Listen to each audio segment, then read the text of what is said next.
समाजवाद के स्थापना भइल अपने ही खानदान से, यदुवंश से।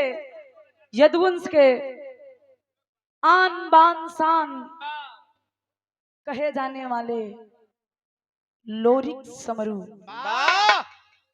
जे समाजवाद के स्थापना कैलन, कब कैलन, कैसे कैलन, काहे खातिर कैलन, आई तनी सा गुरुजी मूड मिजाज में।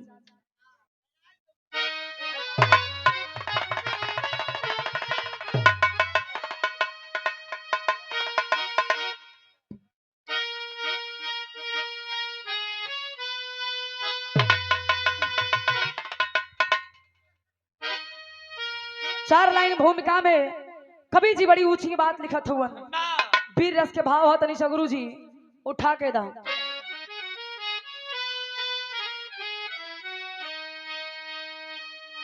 लिखलन वीरन खातिर का,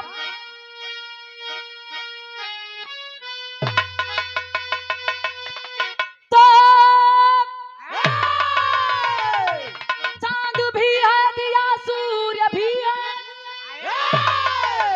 जल रहे दीप बन कर के तारे सभी, चांदनी रात का चांद हकदार, दिन का स्वामी दिवाकर नहारे कभी, किस्मत है करम है धर्म भी दिया, देख लो राग दीप ये चटकार है, कुल के दीपक सा है कोई दीपक नहीं, जिसकी ज्योति तले कुल।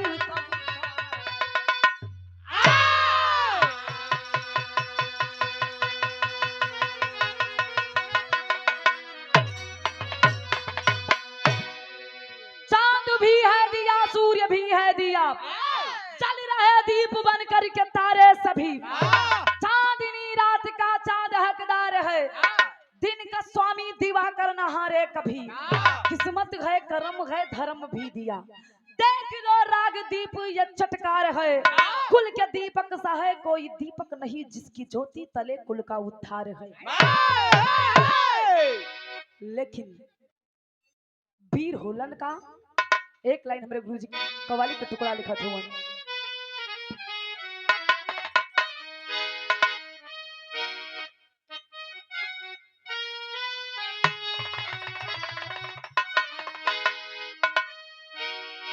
बड़ी पुरानी गजल बा गुरुजी, लेकिन कशिश जारी बा।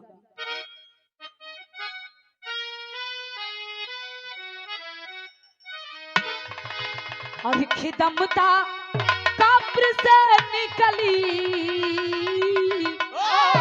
और खिदमता कब्र से निकली,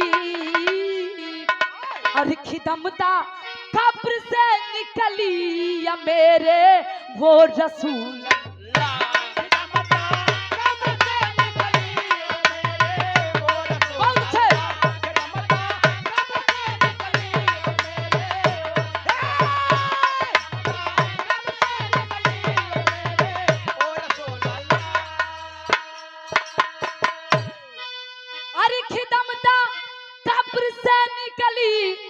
या मेरे वो रसूल अल्लाह, अरे नियामत हस्र से निकली या मेरे वो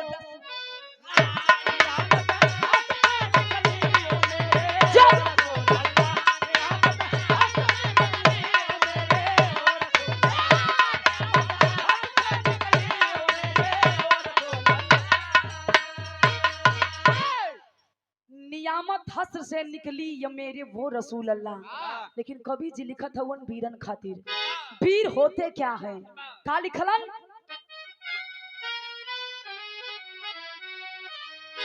अरे मिटा जो ना मिटाए से, अरे मिटा जो ना मिटाए से निशानी उसको कहते हैं, मिटा जो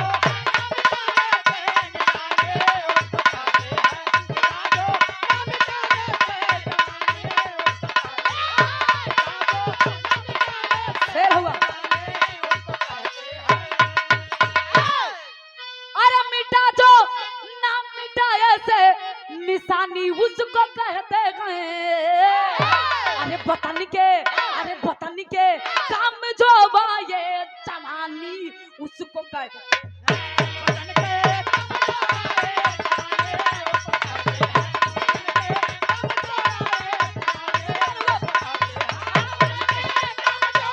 अरे बहादुर हो।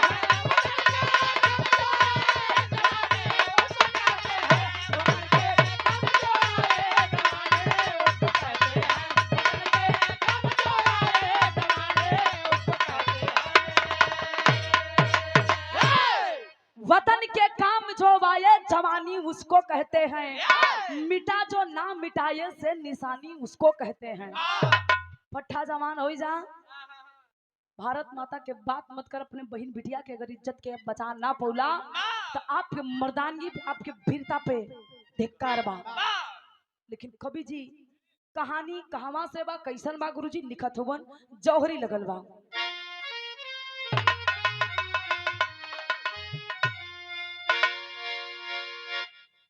जियो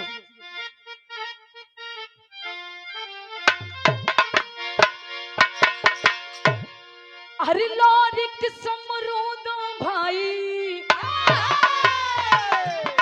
थे ग्वाल वंश में आला,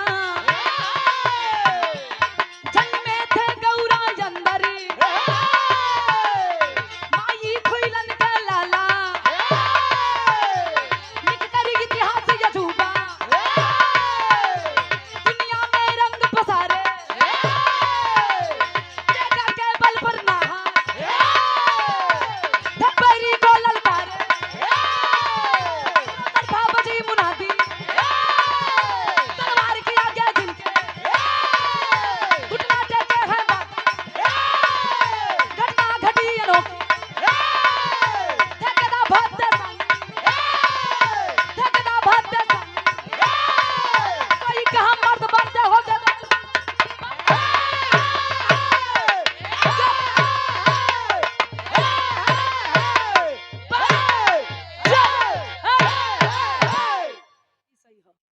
ए भैया।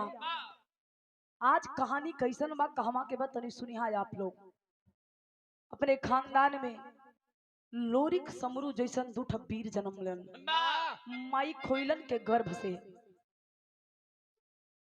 हाँ? चाचा तनी से शांति रहे।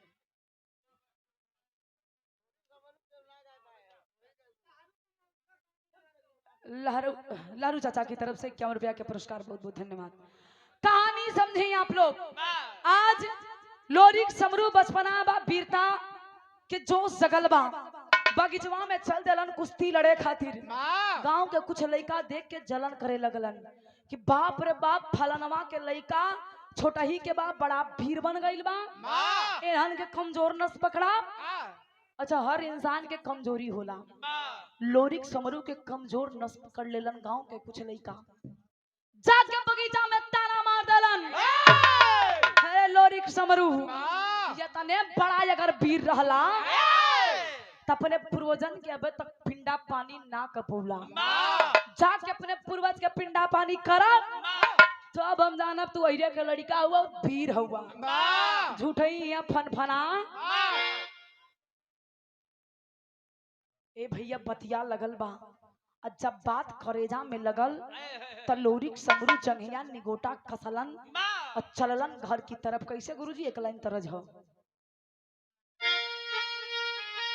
ये देखें, proprietor Deepak Yadav, Ayush medical agency, अंग्रेजी दवाओं के थोक विक्रेता Vivekanand Yadav, Dilip advocate, civil court, Naiganj, तिरा कुमार, पेट्रोल पंप के सामने, मछली शहर, पड़ाव रोड, पहलू यादव ट्रॉली उद्योग के बगल में, जौनपुर में स्थित गार्जियन की तरफ से 51 रुपया के पुरस्कार, बहुत बहुत प्रणाम हो। तरज भाग कैसे?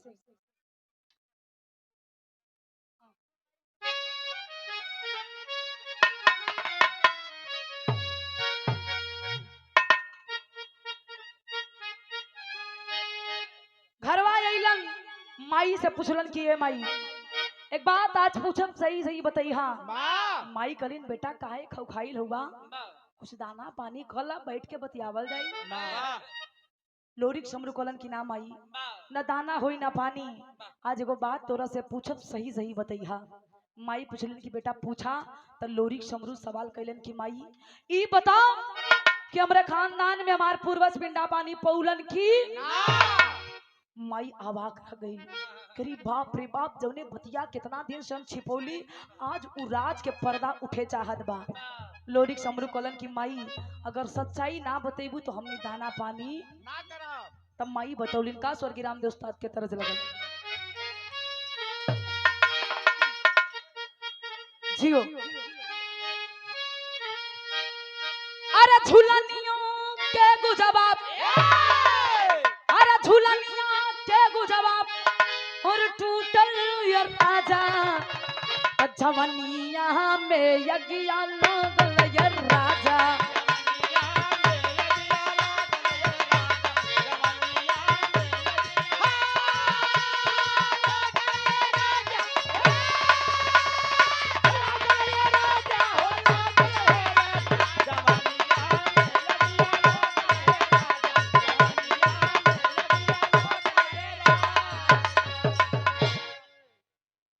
ए भैया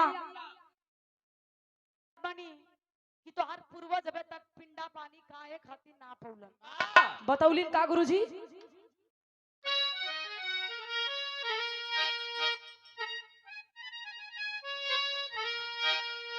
अरे दीपचंद राजा, अरे दीपचंद राजा, अरे गुमनियो ये बेटा करना देला पिंडा पन्ना ये बेटा।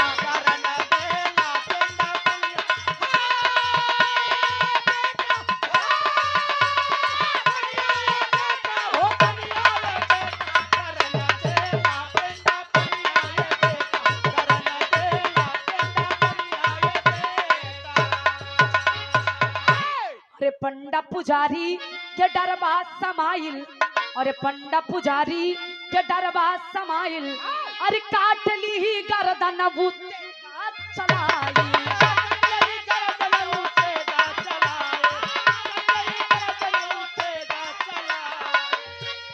सबही के प्यारी, सबही के प्यारी जिंदगी ये बेटा करना पिंडा पन्ना ये बेटा।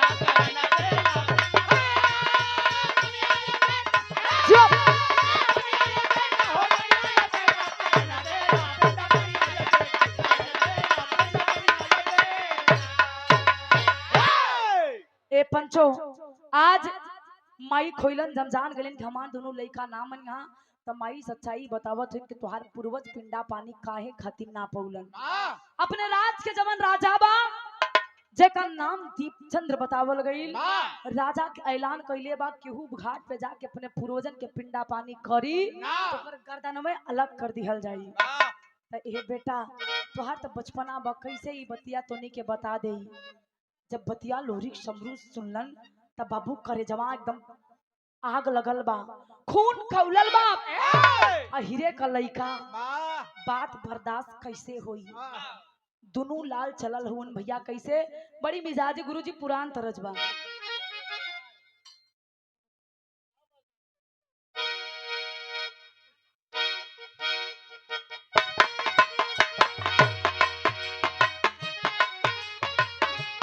वाह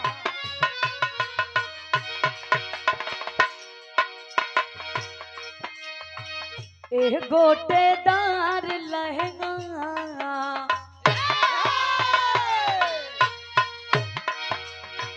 ए गोटेदार लहंगा निकलू जब डाल के।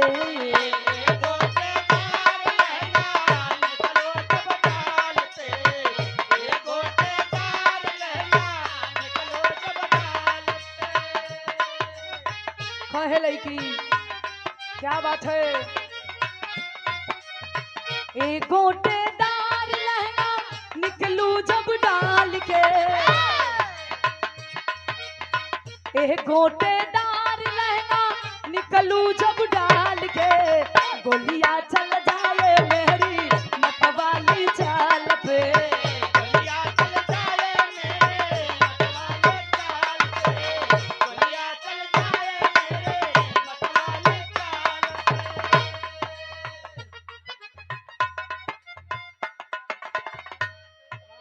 आज लोरिक समरू माई से कहलन का कहलन पंचो,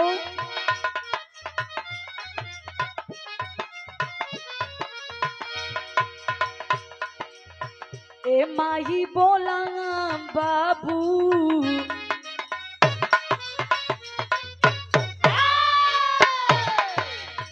ए माही बोला बाबू जरे कौनी घाट पे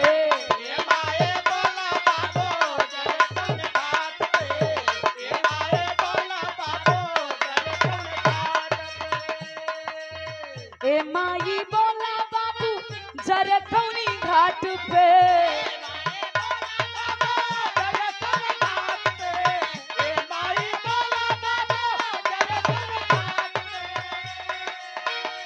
ए माई बोला बाबू जरे कौनी घाट पे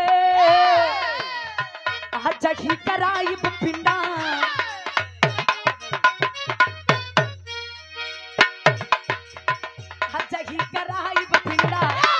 खन के घाट से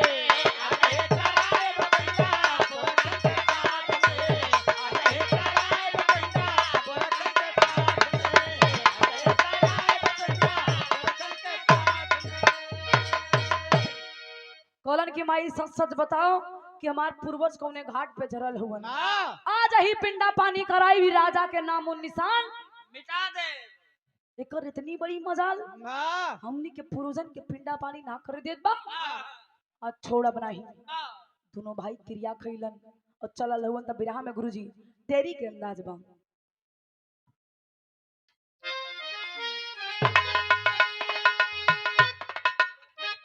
जियो अरे रामपुर खन के पिंडा पानी के रोकी हे भैया पुरखन के पिंडा पानी के रोकी तकेगा चमचमाता लोरी का है सानी यार हो सानी यार हो सानी तेगा चमचमाता लोरी का है सानी पुरखन के पिंडा पानी के रोकी ए बाबू आज दोनों भाई क्रिया खा के चलन त माई रोकत बा कि ए बेटा बचपना अगर कुछ हो जाई तो हमार बुढ़ाई व्यर्थ जाई मत जाए लाल काहे खातिर अपन जन्मा गांव में भी तुलल हुआ दोनों भाई कलन की माई हमनी अहिरे के खून बानी और एक तो वीर आज बाती के बाण लगल बा जब तक सही ना कर दे तब तक चैन के सांस ना ले आज दोनों भाई चलल हुवन तब माई रोकत बा ई दोनों लड़का कहलन कि मुझको नकायर बनाओ तू माता अरे मुझको नकायर बनाओ तू माता पता बेवफा का बताओ तू माता कसम तेरी गौरा का पानी पीऊं जो अरे कसम तेरी गौरा का पानी पीऊं जो तनिक देर जब तू लगाओ न माता कलन कसम बा तोरे धरती के तोरा दूध के जब तक दुश्मन के गर्दन काट के तोरे चरण में ना रखब तब तक की चौखट के पानी दाना ना ए भैया लेकिन यार दोनों भाई चलन तब माई रोकत बा बारे माई तब माई होली माई के करेजा अपने लाल बिना तड़पत था कि हमरे लाल के कुछ हो जाई तो हमार जिंदगी व्यर्थ जाई माई के अखिया से झरझर झरझर आंसू गिरत बा ये भैया माई रोवता बारे हमरे गया कभी जी वीर रस के बिरहा में करोड़ रस के भाव आइल बा लेकिन तोरज बा वीरे रस के चौलरिया के भाव बा कैसे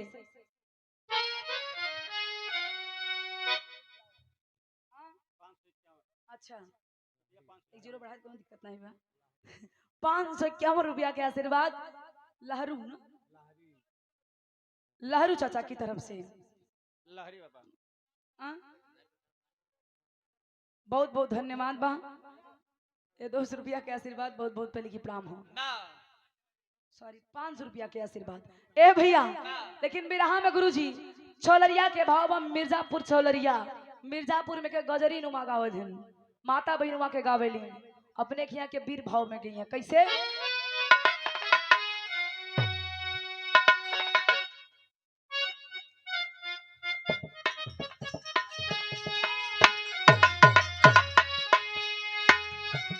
माई समझावत है कि बेटा रुक जा मत जा लेकिन लाल तैयार ना हो तो माई कहलिन का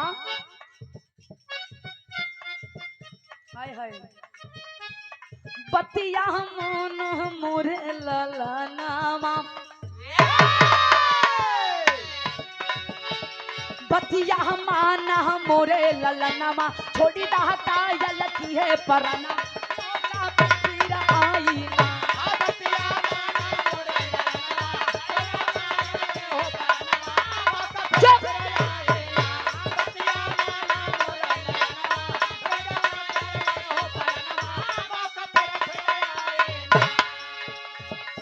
पिंडा दान करावा घरा नाही जईबई नदी किनारा श्रद्धा हर गंगा से ऊंची धरती पावत बहे समूची कहिला बगिया बीच गमनवा पुरखन आई करी भोजन फिर आई ना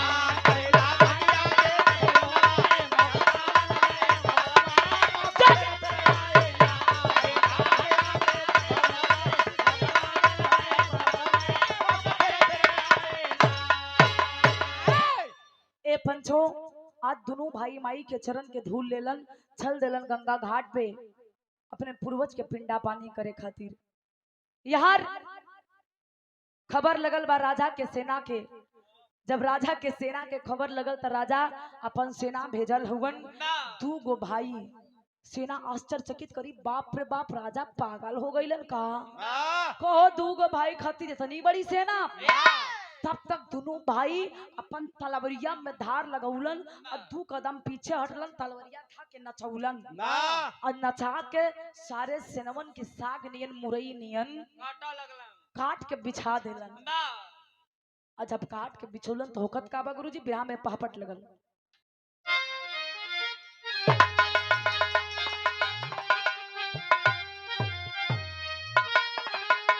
अरे गंगा घाट पे देवई पिंडा दनमा अपने पुरखन के। अरे गंगा घाट पे देवई पिंडा दनमा अपने पुरखन के लोरी के समरू पहले मैं अपने पुरखन के।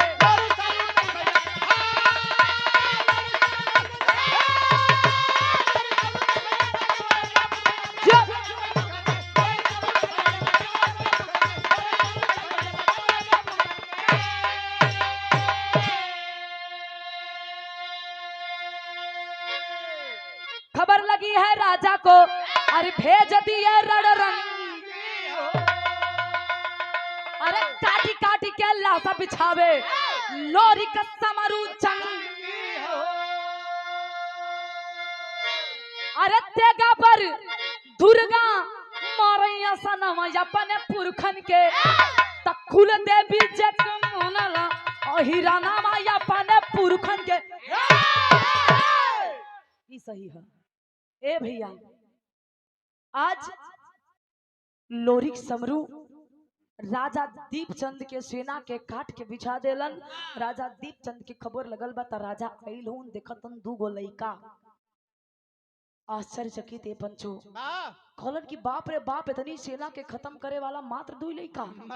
लोरिक समरू हंसलन कहलन ए राजा हम आहिरे का लइका हई।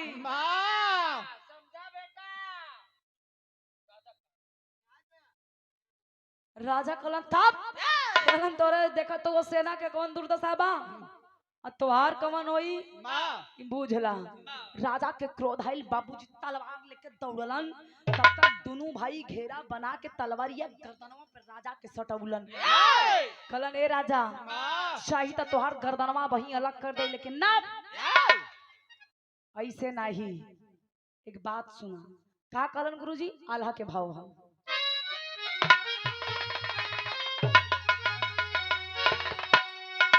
जियो।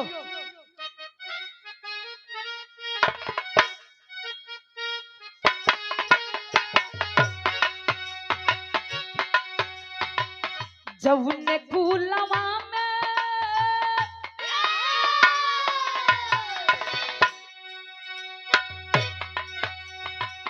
जौन कुलवा में भइले कृष्ण के जन्मवा पंचो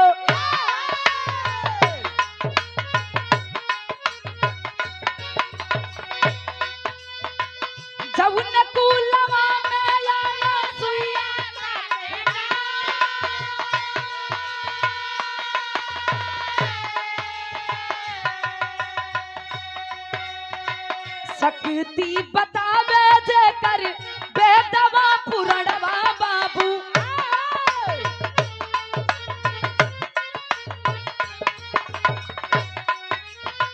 हीरो महाभारत के नादाना मूरा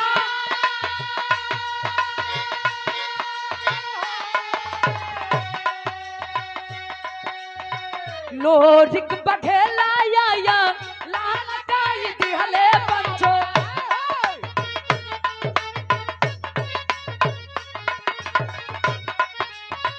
वही है लड़ाई गंगा तीरे यारा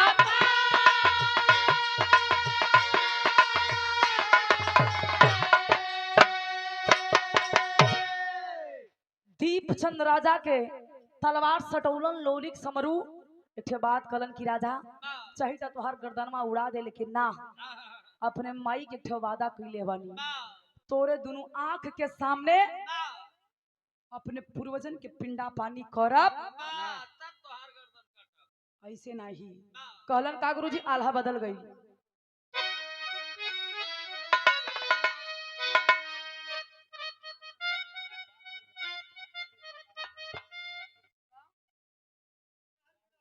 लहरू चाचा की तरफ से 501 रुपया के पुरस्कार सुंदर पुष्पहार बहुत बहुत प्रणाम बा उपस्थित जनता जनार्दन के पैछों के प्रणाम हा ए भैया आल्हा बदल जियो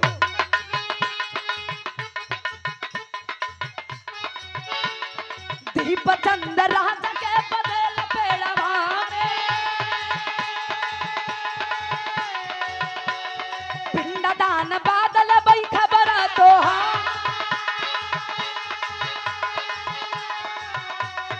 मंत्र उच्चारण भइल नदिया किनारा खोइलन मातारिया के कहली मनावा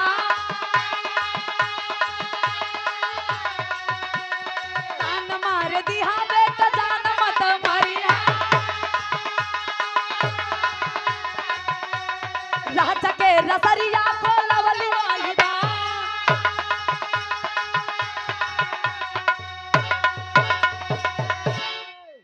जैसे ही लोरी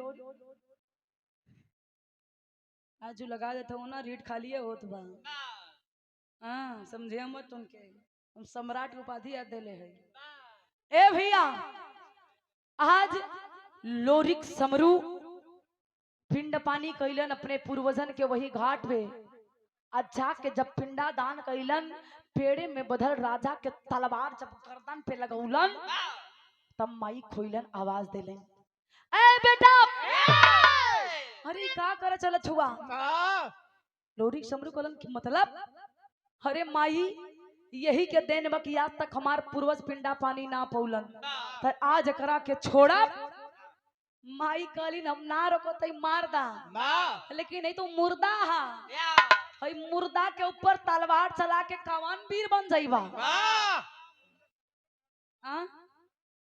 लोरिक समरू कलन माई कैसन बात करत हो खुइलन मतारी कलिन की सुना बेटा जो ने इंसान के शान सम्मान खत्म हो जाए ओके जिंदा तो समझा लेकिन एक मुर्दा के समान राजा दीपचंद जियत बाड़न लेकिन एक मुर्दा के समान इनकर मान सम्मान इनकर शान खत्म हो गईल बा इनके मार के का पैबा तू वीर ना बल्कि कायर कहलई बा ए बाबू बतिया समझ मेल तलवरिया धा देलन के लोरिक और समरू राजा के रसरी से आजाद कैलन तो राजा दीपचंद हाथ जोड़ के लोरिक समरू से माफी मांगत हुआ कैसे गुरुजी खड़ी में कहना बा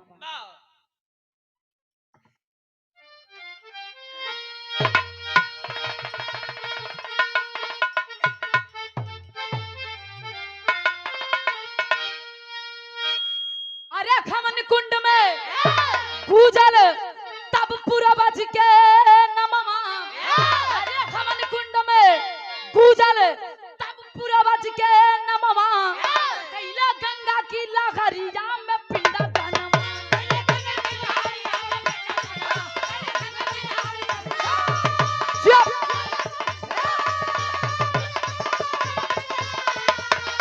शेर हुआ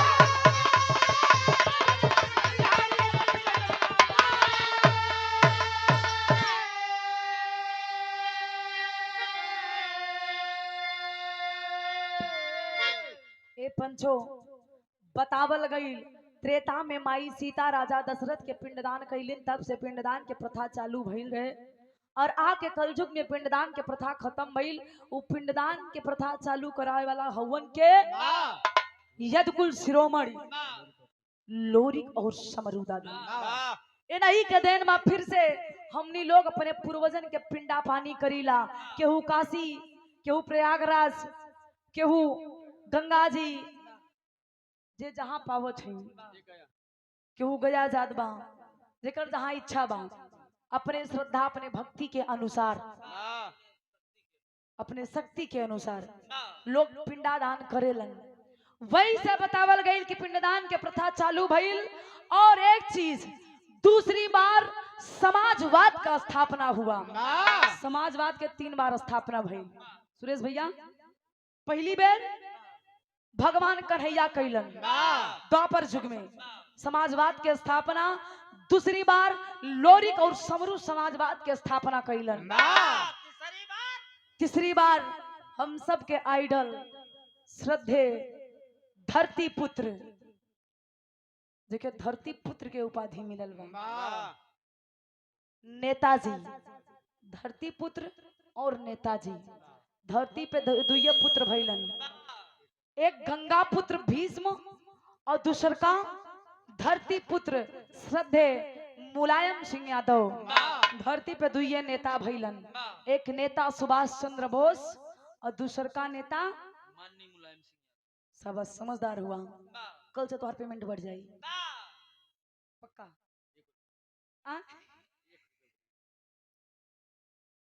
ए भैया सच्चाई बा, तीसर की बार हमारे नेता स्वर्गीय मुलायम सिंह यादव जी ने किया।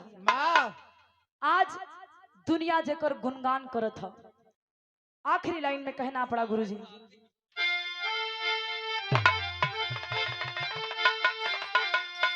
अरे गर्व होला तोहरा पे पुरुष समाज के, तो करे यही रानी वीर तोहरा ऊपर नाच के।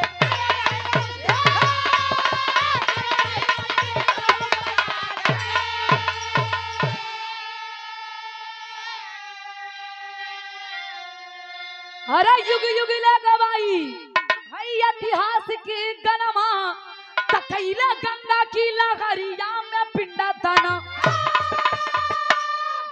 ए पंचो, आवे वाली हर पीढ़ी याद करी लोरिक और समरू दादा के, जहाँ पे उनकर स्थान बा सोनभद्र मारकुंडी।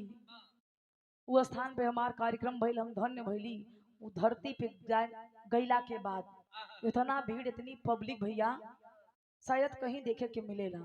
ट्रैक्टर पे चढ़ के आवेला लोग, वास्तव में 20,000 से ज्यादा रहल हुई भैया।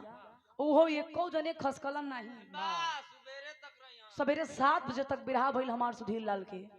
सोची हाँ ऐसन धरती बाबू। ए भैया यही से कहल गई कि आवे वाली हर पीढ़ी लोरिक और समरू दादा के बड़े सम्मान से याद करी। हम आखिरी लाइन में कहना पड़ा,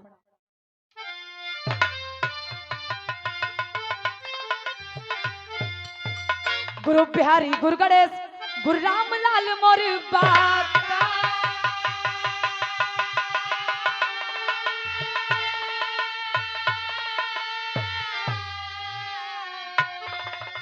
अरे स्वर्ग में से चंद्रिका कवि बचन के विजय बता,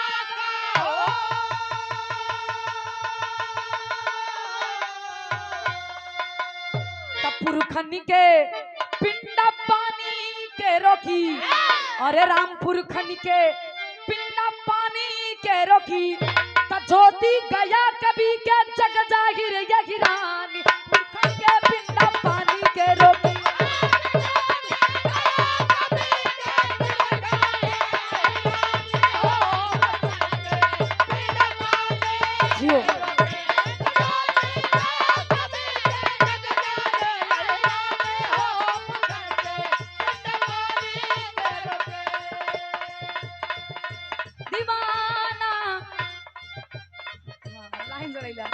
लोगन के प्यार देखे, आशीर्वाद देखे, हमरे गौरी शंकर भैया, हमरे महाबल चाचा और हमरे ब्रिजेश भैया के तरफ से 200 रुपए का सम्मान मिला चांदपुर की धरती से। ई लोगन के प्यार देखे के लाइन का दीवाना दिल हुआ दीवाना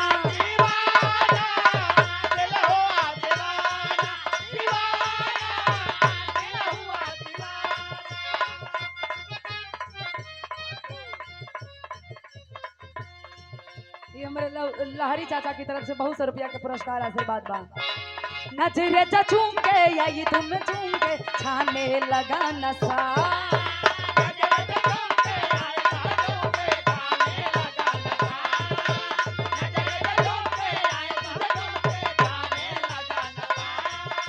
नजरे झूम के आई तुम झूम के छाने लगा नशा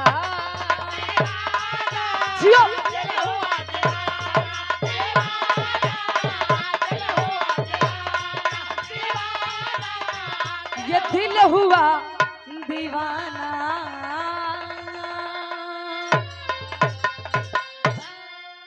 बहुत बहुत धन्यवाद भैया जी से बिरहा के आनंद लें आप लोग।